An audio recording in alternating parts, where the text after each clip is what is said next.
की कहानी पैंडेमिक के अंदर लॉकडाउन में स्टार्ट होती है, जहां पर 6 दोस्त अपने अपने घरों में थे और वो वर्क फ्रॉम होम कर रहे थे। इनके नाम थे हेली, जेमा, एमा, कैरोलाइन, रेडिना और टेडी।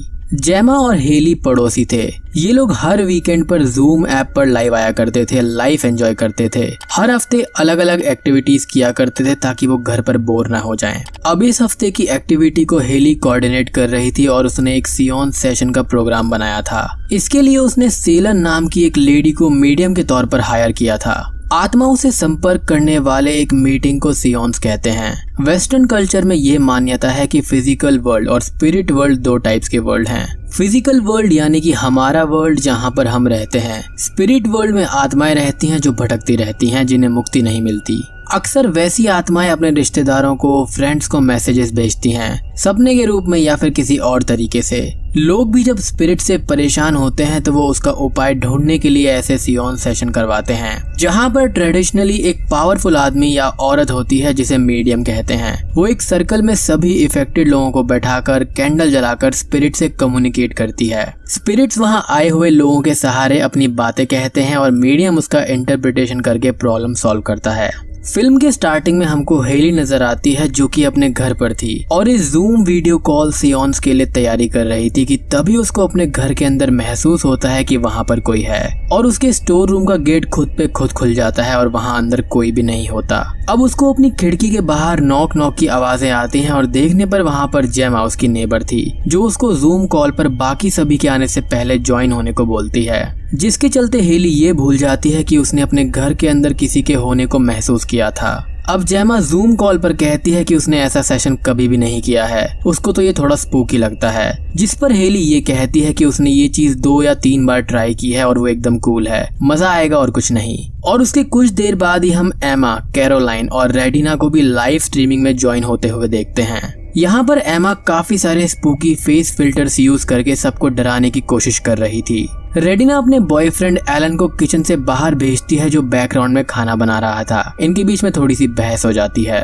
दूसरी तरफ इनका एक और फ्रेंड टेडी लॉकडाउन में उसकी गर्लफ्रेंड जेनी के घर पर फंस गया था, जो कि काफी रिच थी। अब टेडी भी उन्हें लाइव ज्वाइन करता है। यहाँ पर टेडी इन सभी को अपनी ग्रैंडमा का एक म्यूजिक बॉक्स दिखाता है जिससे उसका भाई उसको बचपन में डराया करता था, जो कि उसके लिए काफी ज्यादा स्केरी था। अब सेलन भी लाइव आती है और ये कहती है कि उसके लिए भी ये फर्स्ट टाइम है। उसने कभी भी जूम ऐप से इंटरनेट से सियोन्स कंडक्ट नहीं किया है। वो अब सबसे ये पूछती है कि क्या उन सबके पास में ट्रिगर ऑब्जेक्ट्स हैं। अब यहाँ पर ट्रिगर ऑब्जेक्ट्स का मतलब है कि जिन स्पिरिट्स के साथ आप कम्युनिकेट करना चाहते हैं, उन स्पिरिट से जुड़ी हुई कुछ ऑब्जेक्ट्स। वो कोई भी मामूली चीज हो सकती है जो उस स्पिरिट के लिए इम्पोर्टेंट हो, जिससे उसकी कोई ना कोई मेमोरी जुड़ी हुई हो। वो बताती है कि वो सब लोग इस सेशन के दौरान एस्ट्रल प्लेन में स्पिरिट से कांटेक्ट करने की कोशिश करेंगे और वो कुछ वाइब्रेशंस म्यूजिक के जरिए प्रोड्यूस करेगी ताकि दोनों वर्ल्ड्स के वाइब्रेशन एक जैसे हों, ताकि स्पिरिट्स कम्युनिकेट कर सकें। और जिस किसी का भी इमेज, फेस, मेमोरी जो भी उनके माइंड पर आएगा उसे उसको बताना होगा।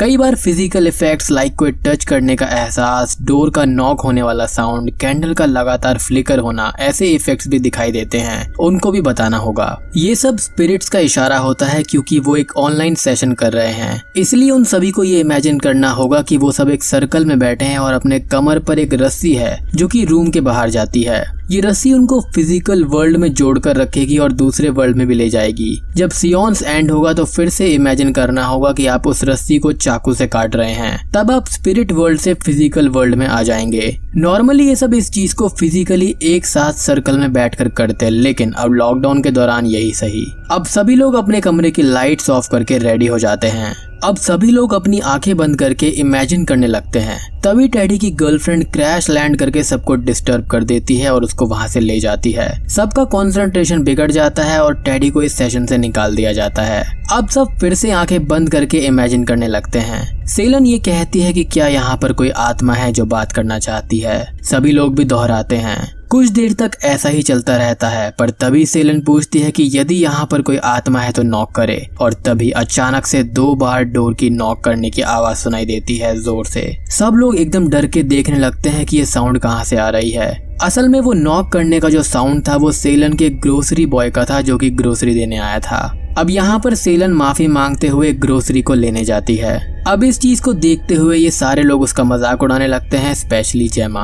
जब सेलन वापस आकर फिर से स्टार्ट करती है तो इस बार जेमा जोर से चिल्लाकर उठती है। वो ये कहती है कि कोई उसके गले को जोर से दबा रहा है। वो थोड़ा रोने लगती है और बाकी सभी शौक से स्क्रीन पर देखते रहते हैं। सेलन जेमा से ये पूछती है कि किस मरे हुए इंसान का नाम उसके दिमाग में आ रहा है। जेमा ये कहती है कि जैक, वो मेरे स्कूल का फ्रेंड था। उसने उसकी काफी मदद की जब वो घायल हुई थी और उसके कुछ टाइम बाद ही उसने सुसाइड कर लिया था। अब तभी हम ये देखते हैं कि अचानक से सेलन के सामने कुछ गिरता है और उसका इंटरनेट कनेक्शन टूट जाता है। बाद में जेमा हंसकर ये कहती है कि उसने तो प्रैंक किया था, जिस पर हेली थोड़ा सा गुस्सा होकर एक शॉर्ट ब्रेक लेने के लिए सभी को कह देती है। ब्रेक के बाद सभी झगड़ने लगते हैं। जेमा अब भी प्रैंक के मूड में ही थी, पर तभी अचानक से ही हेली का चेयर जो था उसके साथ ही कुछ मीटर्स दूर तक खिंचा हुआ चला जाता है, यानी कि इस लाइव सेशन में। यहाँ पर अब हुआ ये था कि सच में एक स्पिरिट आ गई थी। अब यहाँ पर एमा पैनिक में हेली से ये कहती है कि यदि आज वो मर गई तो वो उसे ही हॉन्ट करेगी।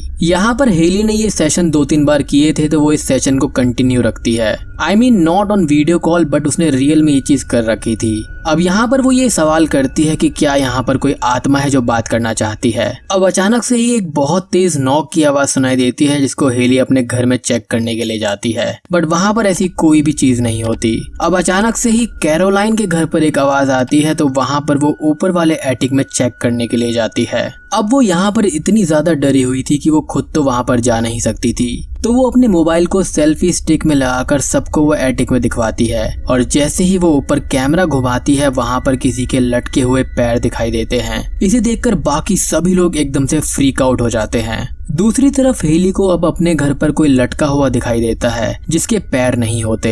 वो अपने पोलरॉइड कैमरा से उसका फोटो लेकर सबको दिखाती है और तभी एमा के सामने रखा हुआ एक्सपेंसिव ग्लास अपने आप ही टूट जाता है। वो शॉक में नीचे गिर जाती है और पीछे की तरफ जाने लगती है। अब सब लोग हेली को सेलन को फोन लगाने के लिए कहते हैं ताकि वो उससे बात कर सके कि यहाँ पर आखिर हो क्या रहा है। फाइनली हेली का फोन सेलन को लग जाता है। अब जेमा यहाँ पर सच बोलती है कि उसने प्रैंक किया था, लेकिन अब सच में कोई स्पिरिट उनको हॉन्ट कर रही है। सेलन ये कहती है कि उसने वार्न किया था कि स्पिरिट्स को डिसरेस्पेक्ट मत करना। ऐसा लगता है कि प्रैंक के कारण से एक फॉल्स स्पिरिट वहाँ पर आ गई है।